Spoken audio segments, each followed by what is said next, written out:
காரைக்காலில் நடந்த போதை விழிப்புணர்வு கூட்டத்தில் திருநள்ளாறு காவல் ஆய்வாளர் பிரவீன்குமார் பேசும் எச்சரிக்கை வீடியோ வைரலாகி வருகிறது. காரைக்காலில் போதை பழக்கம் குறித்து விழிப்புணர்வு ஏற்படுத்தும் விதமாக பொதுமக்களிடையே விழிப்புணர்வு ஏற்படுத்தப்பட்டது.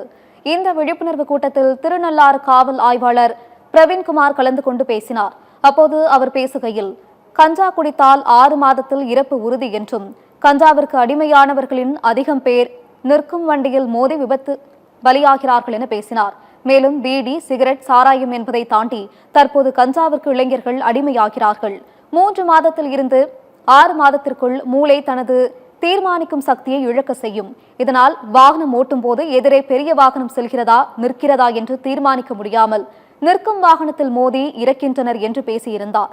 இந்த வீடியோ தற்போது சமூக வலைதளத்தில் வைரலாகி வருகிறது.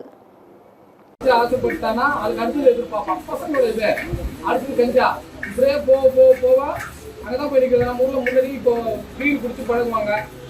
பீர் போகலன்னா அதுக்கு அதுக்கு சாரா கடை பாதி பேர் சாரா கடை அங்கேயே தானே குடியே இருக்கிறாங்க. அப்படி போகணும்னா இப்போ அடுத்த கட்டம், இப்போ அடுத்த தலைமுறை அடுத்த ஜென்ரேஷன்லாம் வந்திருக்கேன். சிகரெட்ல பீரியில் ஆரம்பிச்சு சிகரெட்ல ஆரம்பிச்சு கஞ்சால போய் நுழைய முடியும். இதில் என்னன்னா, சிகரெட் குடிச்சா நுரையீரல் அந்த இதில் இருக்கிற அந்த நிக்கோட்டின் அவ்வளோ அது ஒரு இதாக இருந்தாலும், கஞ்சாங்கிறது ரொம்ப கொடுமையான விஷயம். கஞ்சாவுக்கு சிகரெட் மாதிரி ஆயுஷ் முன்னெல்லாம் வயசான இன்ன வரைக்கும் 80-90 வயசு வரைக்கும் பீடி சுருட்டு பிடிச்சிட்டு இருந்தவங்க இருக்கிறாங்க. அது நிக்கோட்டிங்கிற ஒரு கெமிக்கல் அதில் இருக்கு. அந்த அளவுக்கு நச்சுதான். ஆனால் இருந்தாலும் அது அந்த அளவுக்கு இல்லை. ஆனால் கஞ்சா பார்த்தீங்கன்னா THCங்கிற ஒரு கெமிக்கல் ஒன்று இருக்கு. டெட்ராஹைட்ராக்சி கனபினாய்டுன்னு ஒரு கெமிக்கல் இருக்கு.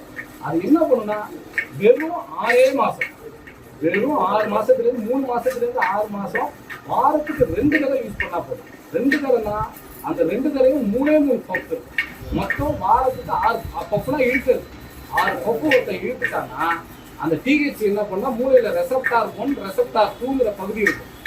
ரெசப்டார் 1 என்ன பண்ணுன்னா, தூரத்தெல்லாம் நம்மளுடைய ஜட்ஜ் பண்றது. இந்த வண்டி 100 மீட்டருக்கு முன்னாடி இருக்கு, பின்னாடி இருக்கு, இது பின்னாடி வருது முன்னாடி வருது அப்படிங்கிறத ஜட்ஜ் பண்றது ரெசனிங்னு சொல்லுவாங்க. அது இன்னொன்று இந்த டெக்னிக்கலாக உள்ள விஷயங்கள், இந்த பிளம்பரு மெக்கானிக்கலாக இருக்காங்க பாருங்க, இந்த நெட்டை இந்த ஸ்பேனரை போட்டு கனெக்ட்ங்கிறது தான் அந்த லாஜிக்கல் இதுவும். T1ங்கிறது T2 ரெசப்டார்ங்கிறது உள்ளுறுப்பு அத்தனையுமே கண்ட்ரோல் பண்ணுறது. முக்கியமான கணையம் இதெல்லாம் அதோ ஃபுல்லாக கோஆர்டினேஷன். சாப்பிட்டு வயிறு உள்ளே போனோடனே ஆசிரியர் அதை குறைக்கணும், செரிக்கணும், செரிச்சோடனே சாப்பாடை உரியணும், உறிஞ்சு அது ஈரல் இதை கொண்டு போகணும், இது உடம்பு பூரா கடத்தணுங்கிறத அந்த கோஆர்டினேஷனை ஒருங்கிணைப்பு கண்ட்ரோல் பண்ணிட்டு T2. இந்த கஞ்சா என்ன பண்ணும், THCங்கிறது இந்த 2த்தையும் எடுக்கும். அவன் வெறும் 3 மாதத்துலேருந்து 6 மாதம் உனக்கு பயன்படுத்திட்டான், ரிப்பேரே பண்ண முடியாது. வாழ்நாள் கூட அந்த குறைபாட்டோடு தான் வாழலாம். அதனால தான் கஞ்சா குடிச்சவங்க எல்லாம் வண்டி ஓட்டும்போது உள்ளுக்கு சாவாங்க. அதுக்கு காரணம் என்னன்னு கேட்டிங்கன்னா, அவங்களுக்கு அந்த அனாலிசிஸ் போயிடும். இந்த வண்டி வருதா, நிற்கிற வண்டியில மோதி சார் நிறைய பாருங்க, நிற்கிற வண்டியில் மோதி சாவாங்க. ஏன்னா இந்த வண்டி போகுதா நிற்கிறாங்க அவங்களுக்கு தெரியாது. இந்த லாஜிக்கல் ஸ்கில் போயிடும். அதனால இது ரொம்ப கொடுமையான விஷயம். சிகரெட் மாதிரி அதை கிடையாதுங்கிறதுனால தான் நம்மளுக்கு சீரியஸாக சொல்றோம். தெரிஞ்சுங்க.